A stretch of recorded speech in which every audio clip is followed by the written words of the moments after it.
The Hog Hotel by Dr. Tamara Pizzoli, illustrated by Elizabeth Amaro. Every weekend in Lubbock, Texas was the same for Tee and her little sister Tam. After coming home from school on Friday afternoons, they'd rush over to their grandparents' house, slip off their school clothes, and hop into whatever their grandmother Lula May called farm wear.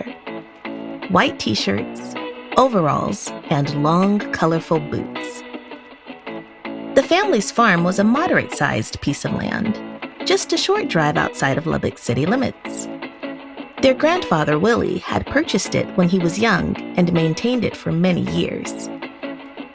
Once the girls were seated in the back of their grandparents' red pickup truck, and their grandfather began to steer and switch gears, Tam would watch her grandmother's handkerchief flap in the wind with her face to the sun.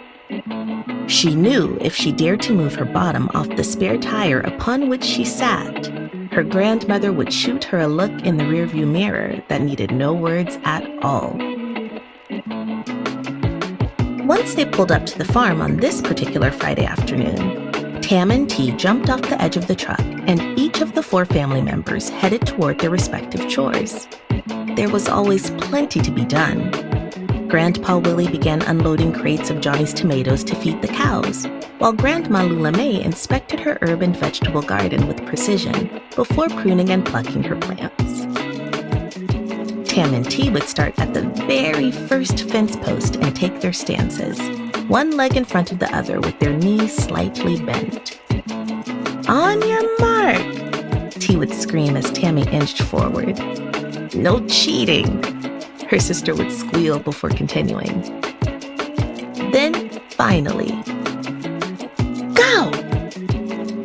The girls would sprint as fast as their legs would allow them toward their grandmother's garden.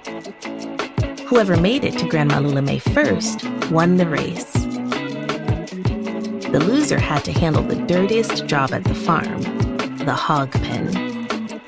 Because Tee was 7 years older than Tam, she always won. "Somebody get me some soap," Tam would joke as she began hosing down the hogs to cool them off. "Washing those pigs would be a waste of time and soap," her grandmother would laugh as the rest of the family chuckled. But there was one soul on the farm that didn't find a thing funny about the family's jokes. That night, Susanna Sow, mother of most of the piglets on the farm, called a hog meeting. "I am sick and tired," she began, grunting disapprovingly. "Every week they come and do nothing but criticize. They say we smell, that we're too loud." The other pigs nodded in agreement, and one by one began voicing grievances of their own. "There's always the same food around here," one lamented. "I'm not worrying about the food we eat. I'm worried about being the food they eat," another chimed in. The hogs snorted in agreement.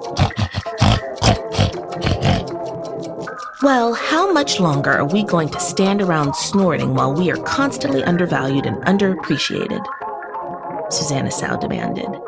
"It's time to stop grunting and get organized." The pigs spent the entire night plotting and planning.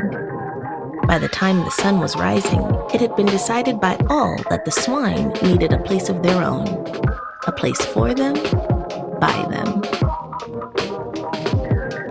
The very next morning, Susanna Sow put on her nicest dress and hoofed on over to the Federal Farms Bank. The teller was surprised to see a sow come in as a customer, but readily obliged when Susanna insisted on having a word with the manager. After providing a detailed proposal for a new business idea, Susanna Sow emerged from the bank with a loan in the amount of $50,000. "Money gives you options," Susanna Sow told her fellow hogs. And with capital, or cash, the hogs wasted no time getting down to business. Their business. They contracted workers, gathered materials, drafted plans, and executed with speed and precision. The following Friday, Grandpa Willie, Grandma Lula, Tam, and Tee pulled up to the farm. No one noticed the new sign casually hanging at the entrance. They were too fixated on the long line of pigs that had formed a single file on their property. "What in the world?" Grandpa Willie exclaimed. Once inside the farm's gates, it was clear just what was causing all the fuss. The line led right to what the family had formerly known as the hog pen. Grandpa Willie stood speechless. He was convinced his eyes were deceiving him. Finally, he read aloud the signage on the newly built structure. "The Hog Hotel," he screeched. Grandpa Willie attempted to walk right in, but a rather large security officer informed him that the entrance fee for humans was $100. "What?" Grandpa Willie objected. "But the sign says pigs are welcome for $5. "I don't make the rules, sir," the security guard replied. "I just enforce them." Grandpa Willie counted out the cash in $10 bills and walked through the swinging double doors. Once inside, Grandpa Willie took a triple take. As he stood with his mouth wide open, Susanna Sow approached him with her front hooves outstretched. "Willard," she began, "how good of you to come."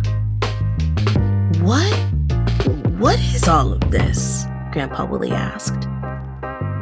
"Why, it's the Hog Hotel," Susanna Sow replied. "It's a luxury hotel and spa, just for swine." She gave Grandpa Willie a grand tour.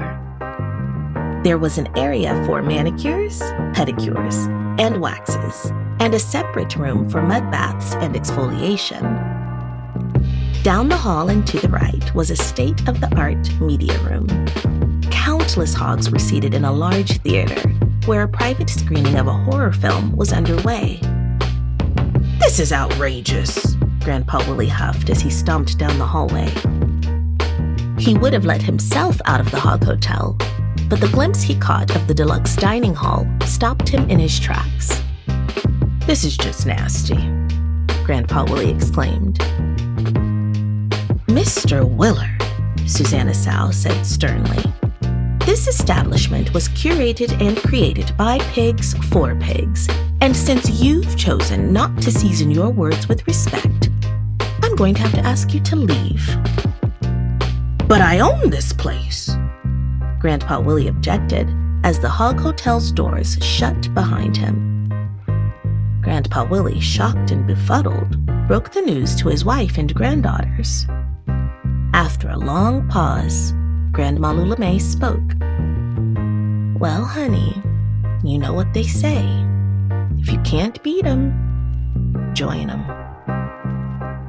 And that's just what Grandpa Willie, Grandma Lula, Tam, and Tee did.